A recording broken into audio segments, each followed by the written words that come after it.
It's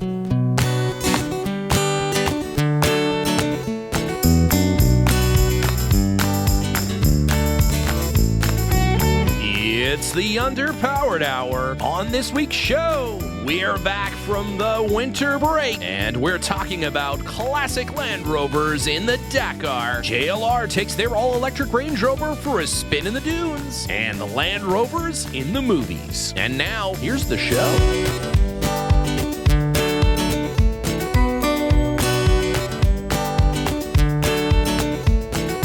Welcome to the Underpowered Hour. I'm Steve Beres, mild-mannered television executive by day and Land Rover collector by night. You can find out more about our cars and what we're working on at theberescollection.com or follow us on Instagram at theberescollection. I'm joined, as always, by my good friend, Goss. Thank you to everyone joining us today. I'm the mechanical key to Steven's keyless entry. I'm the jingly pocket of podcasting, Goss. I own and operate Pangolin 4x4 in Springfield, Oregon, where we live and breathe Land Rovers. Check us out online on Facebook, Instagram at Pangolin 4x4. Let's get started. All right, Ike. Well, we're back from what was a long winter's nap, break, whatever you want to call it.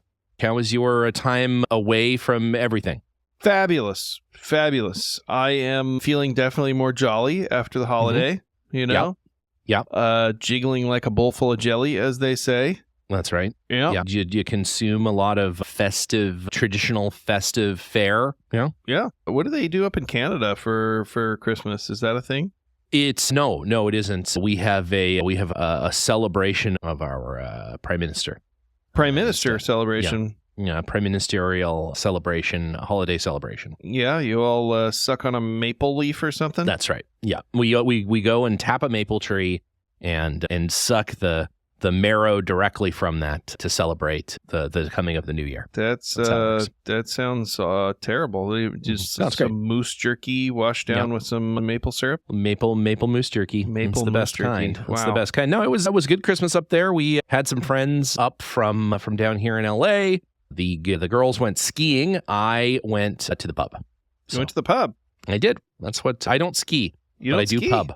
I bet anyone can ski. No, I know I can ski. I do not. I choose not to. You choose not to. Yeah, I choose not to. I did ski as a lad, as a youth. But the chance for injury is too high. So I can't don't have that. Can't have nope. that. But the pub, lower chance for in the pub. So just insurance won't underwrite your ski. They won't. No, I can't. I mean, Lloyd's of London won't allow it. So, as my body is registered as both a lethal weapon and wasn't it whose legs were insured by Lloyd's of London? Didn't an actress have their legs insured? I think it was Jamie Lee Curtis. Anyways, I've got that plus the Bruce Lee thing. So I think it was Jamie Lee Curtis. Just can't be, Well, can't be trusted on the ski hill. But I'll tell you what, yeah. I had no less than 8 poutine while I was there for the 10 days. So wow. Pretty good. The Advent calendar in Canada, every window is poutine. Yeah, it's just a little, it was fantastic. So you're full of gravy, is what you're saying. Full of gravy. Did manage to spend some time with the TDCI Defender. We got it all wax oiled underneath to prevent the Canada from destroying it. And I fixed a few little paint chips on it and fixed them. Speaking of paint chips, the old rear frame member.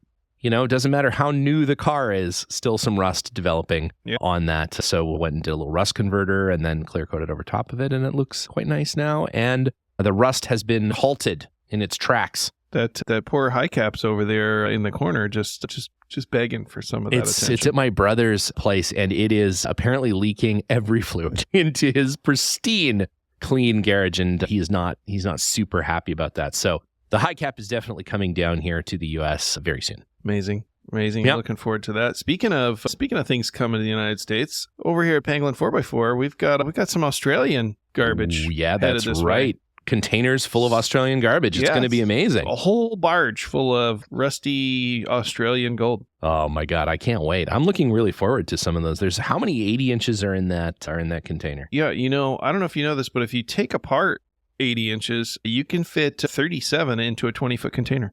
Mm-hmm. Yeah, I've heard that. I've also heard you can take one apart and check it as luggage on an airplane. Yeah, it does happen. Or Allegedly. trade show displays. Or trade show displays. Yes, that's right. Yeah, of course. No, it wouldn't be. Yeah, that's right. But allegedly. But it's a good. I can't wait. I can't wait to see some of these Australian cars. It sounds like they're pretty neat. Like there's some neat ones in there. Sort of special ones. I'm looking forward to getting to work on some of these. Some special models and some early models and some kind of rare and unusual Australian variants. Yep, like Michael Bishop himself, a rare and unusual Australian variant. I can't wait. Can't wait to see these cars. It's going to be great. Yeah. Speaking of our good friend Michael Bishop, yes, I'm going to be over in the UK here next week. What? Next week? That's pretty amazing. Well, I'm there right now as this episode is airing. I'm there. So are you doing any Land Rovering while you're there? I am going to go out and spend some time with our friends at the Camel Trophy Club. Hoping to see Mr. Ives and Dan. I've been talking back and forth with Dan. As I said, if he needs any combine co-piloting, I am ready to sit beside him in the combine harvester and simply watch him work, as I have no qualifications at all to drive or operate anything in one of those things, but I do like riding around them. So you need to come up here to Washington. They have a combine demolition derby every year. I am aware of the combine demolition derby. That I think I'm qualified for. Yeah. I'm pretty good at crashing into things. So. I can say that's accurate. The last time you visited my shop, there were some things that were maybe backed into a little bit. Yeah, half a dozen. That was yeah. And you kind of played it off as an accident, but once maybe could be an accident, twice coincidence, but three times it's a fucking conspiracy. Yeah, then I inquired with Jason as to if there was any dented or damaged stock that I could buy at a deep discount. So yeah. the long game. Yeah, playing the long game, and just, there's like 3 or 4 chassis that are fairly badly bent here. How about a deal on those? Yeah. 3 for 1.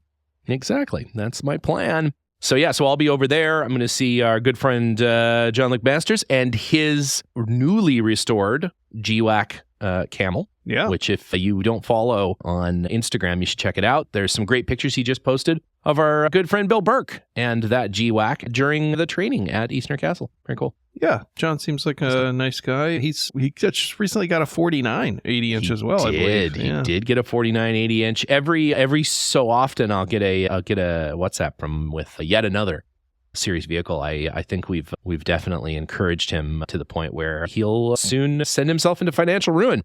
Just like us. Well, it's cheaper than the Freelander that he was working on. That's 100% sure. He gave up on that very quickly, smartly so. I, however, no. In fact, Nick Dimbleby and I were chatting this weekend, and one thing that sort of came up was, renting a car in the UK for a period of time is quite expensive, right? For the week or so I'll be there. Mm-hmm. It's pretty expensive. Buying a Freelander, much cheaper. To a point. So, yeah. Just land, buy a Freelander, drive it around for the week. Likely by the end of that week, it will have expired.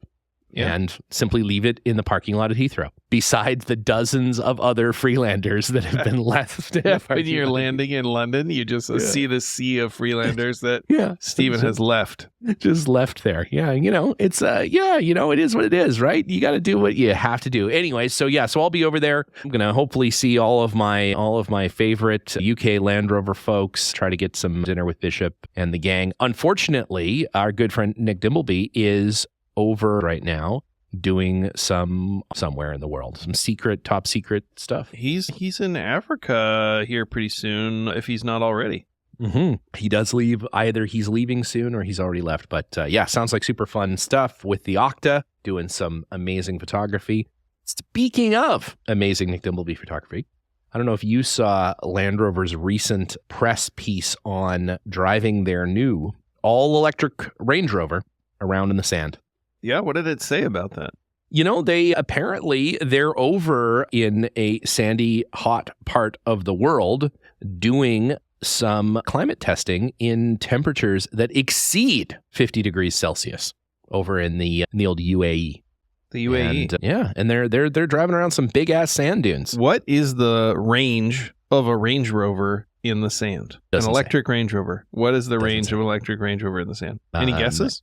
how many woodchucks can a woodchuck chuck if a woodchuck could chuck woodchucks. From what I understand, the range is pretty good. Like, it's pretty substantial. It's a 300 and some odd 350 plus. That's under like perfect range. Conditions, though. Perfect right? conditions. So I can tell you that's not like hot weather. That's Nope. not in the sand. That's Nope. not aired down for the fast. sand. Going That's not fast. What's that? Going fast, which is the enemy fast. of range, is going fast. So what do you think? How many? 15 miles. What's a good 15 unit? miles. You think 15? Well, here's the thing. So towing a trailer, the F-150s and 50 miles of range gets cut to 120. So that's just the added weight of a reasonable trailer. That's right? on pavement at on like pavement, a normal ambient normal temperature. grade, everything being optimal. So you've got to imagine you're running all of the cooling systems at the top, right? Max. They're going full out. Yeah. Because hot batteries are not a good situation. You are spinning tires, I imagine, a little bit, right? Even running though the traction the control HVAC system in the car. 100%. You're cooling that interior.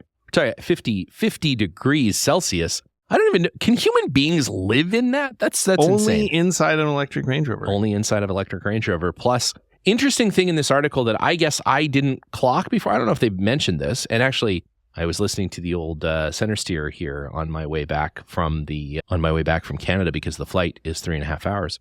And John was talking about how he also clocked that there is mention of a power unit like per wheel in this article that Land Rover put out, which is interesting, meaning that they have drive, it sounds like, from a separate power unit, maybe, the wording's a little weird, on each wheel, which is pretty cool.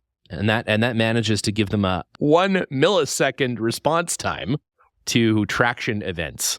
So, that sounds pretty good in the sand, because obviously managing your wheel slip, is important. You do need a little bit of wheel spin, though, in sand, which Land Rover's sand mode, like their traction control program for the Defender, is, many say, and Jenna and Liza can attest to this, the best that there is out of any vehicle. Land Rover sand mode is the best. So if they're able to port that into this new all-electric tech, that'd be pretty cool.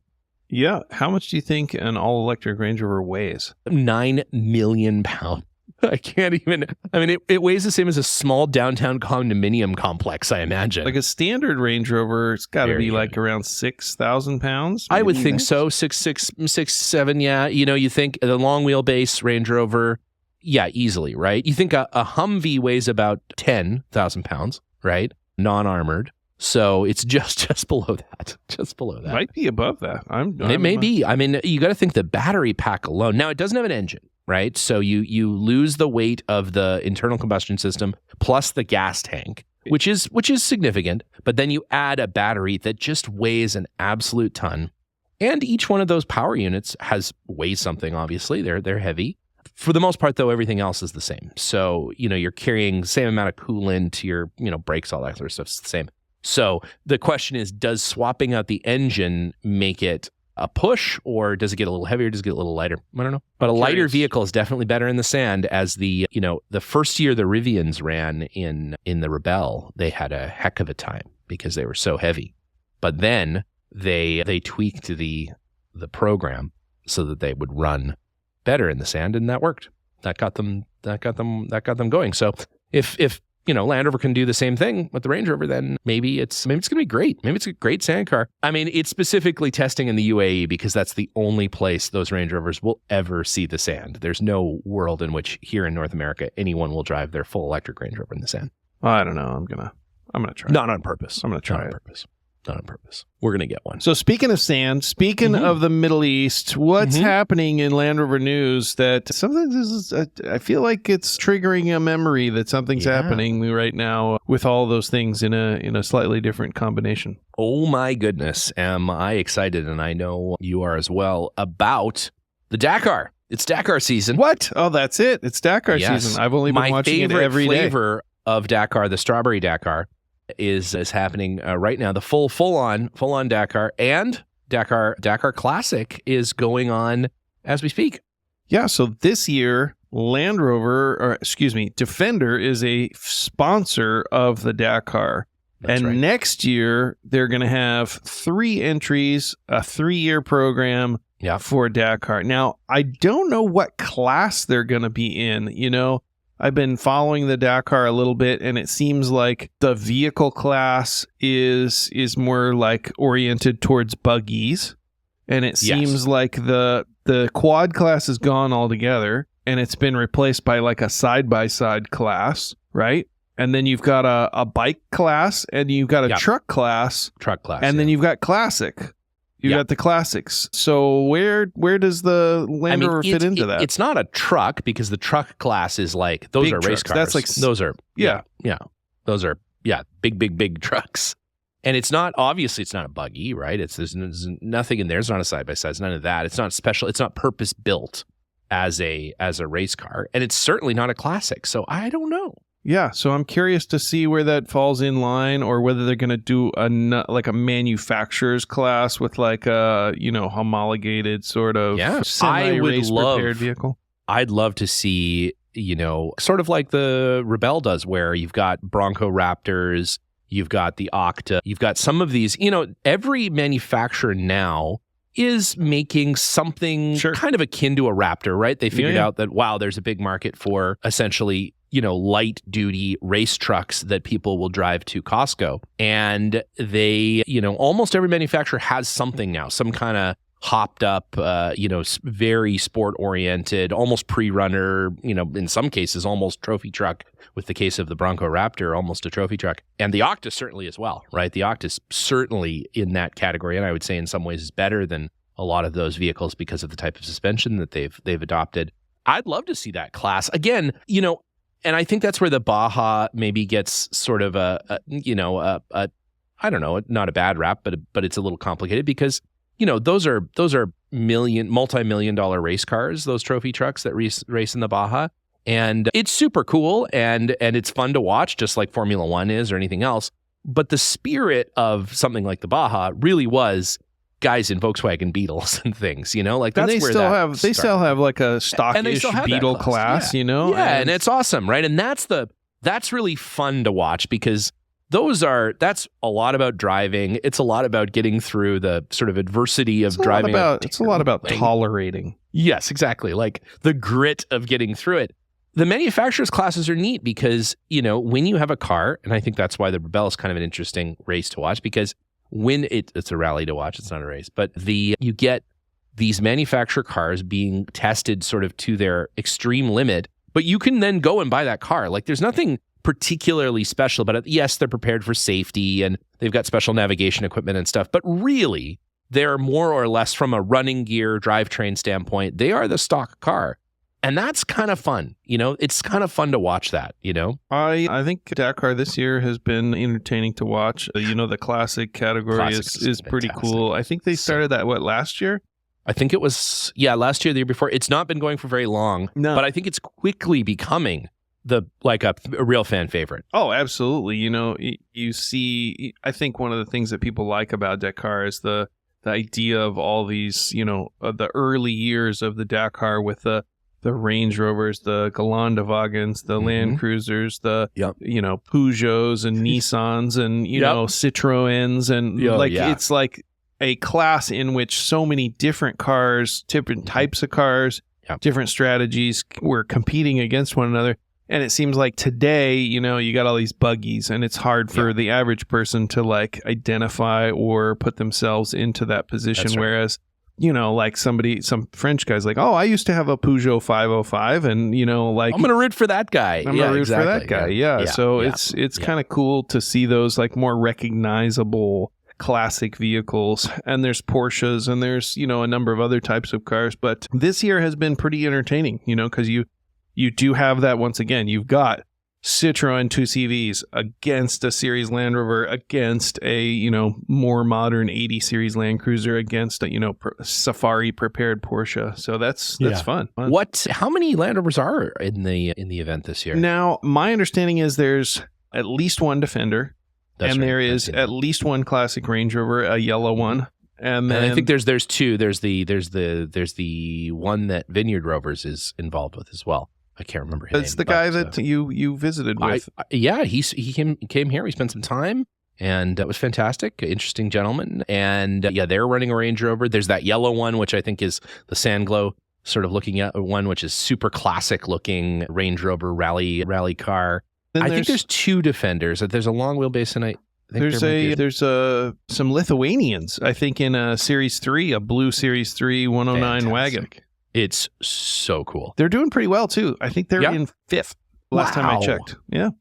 There you go. What engine is it? Are they running the standard 4-cylinder gas engine? Do not know. I was looking up sort of the regulations for that, and the only thing that I could find about engines is that you have to have a period engine. So otherwise, I think it's pretty flexible. Same with suspension. It has to, like, if it was leaf springs, it has to still have leaf springs, but you can kind of change it however you want. Oh, interesting. Because I know, again, because we did spend some time with the gentleman driving the white Range Rover for the, like, it's sponsored by Cheese Sellers and Rovers North and Vineyard Rovers. But that's a heavily modified car. That is a race converted Range Rover. I mean, has nothing inside of it. It's fully tube roll caged. And I believe the engine is also like a high performance. I don't know if it's like a John Eels V8, but it's a high performance version of the engine. Now, that being said, even a high performance version, which is absurd, of the 4-cylinder petrol engine, it would be hard to imagine that being very competitive. But hey, it's not all about speed. It really isn't that much about speed, actually. Like you said, it's more about endurance. It's an average time rally in the classic division. So they give you a time that, an ideal time. And the closest you are to that ideal time, the better it is. So, you have a little bit more flexibility with more power in that you can, if you get behind, you can accelerate more quickly. But ultimately, if you're good and on pace, you can win with a 2CV, which has 2 taxable horsepower. Right. Exactly. Which I don't even know what that means. Taxable horsepower. Know what that means. Not sure. But yeah, no, it's true. And, it's often strategy, it's navigation, it's just having the car not break down constantly is the ones that win. There's just reliability. And so, hey, the 4-cylinder Land Rover engine in a Series 3 can be made to be extremely reliable. And it is built for desert conditions and things. So I'm excited to see those guys, follow through and finish. That's a wonderful effort, especially after last year had 2 Series 88 Land Rovers involved in Dakar. So some pretty good representation with the classic Land Rovers. I think it's time to send Jenna and Liza over there. Jenna is ready. She's been following it pretty closely and has been strategizing about best vehicles and spec. We'll talk to our good friends at Chery. We'll get a Chery 2-door Range Rover over there next year. I think that's the plan. All right. We'll talk to Joe and Dave. We'll get that set up. Be fantastic. Run both the Rebelle and the Dakar. That's it. Then we don't do anything else for a living except for support our semi-professional race team. So it's gonna be great. It's gonna be great. So in that, like you said, the Defender, the brand is investing in Dakar in a way that I think is pretty interesting because, Land Rover has never been, or certainly the modern JLR has not been one to promote the use of your vehicle in adverse conditions, right? They don't even like you to lower the tire pressure per the manual. They want you to keep all that stuff road safe so they don't get sued. So the idea of having Okta out in a real honest to God race like this is really cool. It's starting to return back to the days where the Land Rover manual had, how to ford a river and things in it, I think. Well, that's why I, kind of brought up what class will they be in, because I feel like currently there's not a class that easily fits a stock or stockish or even a race prepared Defender. So I am curious about that. There is also, which I've forgotten, an experimental class, which is this year it's alternative fuel vehicles. So Segway has a small fleet of electric motorbikes. Oh, I was going to say Segways, like the 2-wheel Segways, like the one that you take on the golf course. There's just a bunch of guys going across the desert. Well, they make dirt bikes. Now they make dirt bikes. So they've got some dirt bike entries into the experimental class, and then there's an electric buggy / car, and then there's also a hydrogen powered truck. And as you can imagine, the hydrogen powered truck is killing them. Is dominating. Yeah, really absolutely. Yeah. Absolutely.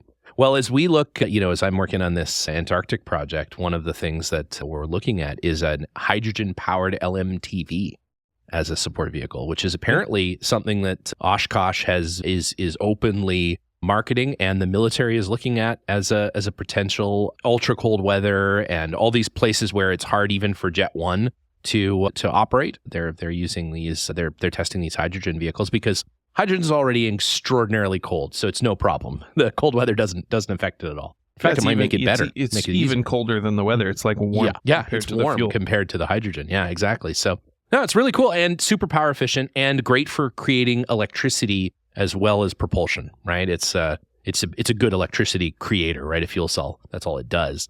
And and its only byproduct is water, and in some cases, in some super harsh climates and stuff, the electrolysis that creates that water is actually, that's good news. You want that water. It's super clean. Drink what comes out of the tailpipe. Just right into an Nalgene bottle. Yeah. That's how it works. Just hang it off the tailpipe. So it's good. Well, with that, we come to your favorite part of the whole thing, Land Rovers in the movies. And this one is, I have to say, I haven't seen this one yet. I was shared a short clip, looks friggin' hilarious.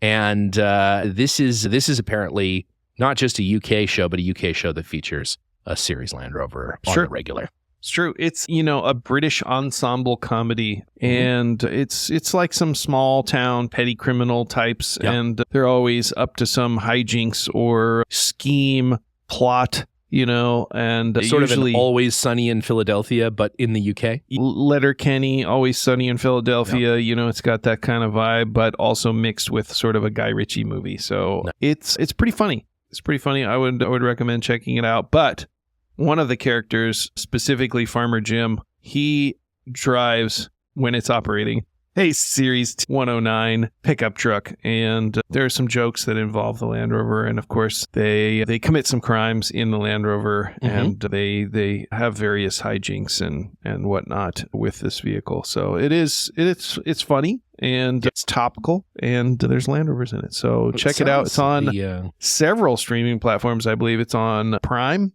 Okay. And maybe also like a Netflix or a Paramount or something else. Probably BritBox as well if you're... Yeah, probably that BritBox, though. BritBox. You do the BritBox? I haven't got the BritBox, but there are several shows on the BritBox that prominently feature Land Rovers. So if you want accuracy in your royal family recreation shows, so far as their use of Land Rovers, BritBox is a better way to go than Netflix, because famously The Crown has all the wrong years. There's only 3 types of British television shows. Mm-hmm. Mysteries. That's right. Right. Baking shows. That's correct. Right. Mm-hmm. And I guess maybe there's not another type. No. It's only mysteries and baking shows. Castle restoration. Castle restoration? Really? Oh, yeah. Is that popular there? I watched a couple of castle restorations. Oh, and that nudity show where they figure out who they're going to date based on their Johnsons. Really? That's one. Remind me not to watch television with you. That's all I watch there. It's great. It's great. Fantastic. Also, the way that I decide who I'm going to spend time. You will never host the segment Land Rovers in the movies. Just going to say that now. No. Probably for the best. Probably for the best. Probably for the best. Well, with that, we're wrapping up this one. We are barreling down the proverbial highway without brakes towards our 200th episode, which will be a fantastic extravaganza of whatever this show is. So have you hired the dancers? The Underpowered Hour we're dancers? working through some legal visa issues, Bulgaria. But it is, it's in the works, and it's going to prove to be a good time, I think. And so we're hot on the trail of that one, and we're going to be we're back in it now. Man, what an exciting year! We've got some fantastic guests lined up. I'm going to try to spend some time with a few of our good friends over there in the UK. I've sent message to the CKD boys. I'm going to go to the bottom of the well that they record their podcasts in and see if we can get some slightly better audio with those guys. Again, good friend Michael Bishop. We've got the Camel Trophy Club. We've got, so we'll get some good stuff while I'm over there. And then you're heading on a big trip this year? Going to Africa. Underpowered Hours going to Africa. Just like that time that the second Ace Ventura movie, the one that everybody likes. That was a documentary. It was a documentary of Ike's trip to Africa. So look forward to that. If you're in Africa, then look him up. Find him. It's not that big of a place. I'm sure you'll spot him. It's going to be great. It's going to be great. Well, with that, we'll talk to you next week. Adios, amigo.